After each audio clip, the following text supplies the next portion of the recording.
నువ్వు నిస్సిగ్గుగా 7వ మైల్లో కడపల్లో నీ అనుచరుల దగ్గర బ్రాండ్ని అమ్మిస్తాడు. దీనికన్నా సిగ్గు సెట్ ఏమైనా ఉందా? నిన్ను కన్వీనర్ గా చెప్పుకొని సిగ్గుపడాల మీ కార్యకర్తలు, మీ లీడర్లు. బ్రాండ్ అమ్మిస్తావు, రాత్రంతా అడవిలో ఇసుకు తోలుతావు, ఇసుకు దందా చేస్తావు. నేను ప్రత్యక్ష సాక్షి. మా ఊళ్ళో ఏదో ఇసుకు ట్రాక్టర్ పెట్టుకుంటే 15,000 వాడి దగ్గర తీసుకుని ఎస్ఐకి ఇస్తాను, ఎస్ఐకి కూడా తీసుకుని వచ్చేసిన దొంగ నువ్వు.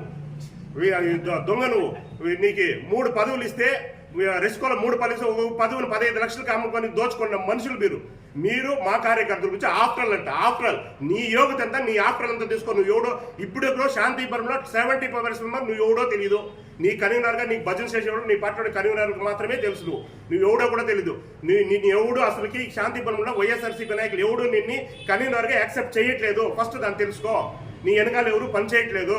దానికి ఎగ్జాంపుల్ నువ్వే కూర్చొని, నీ వెనక ఎవరు ఉన్నారో, నీకు ముందు ఎవరు ఉన్నారో, మనతో ఎవరు పనిచేస్తారో నువ్వే కూర్చొని మననం చేసుకో.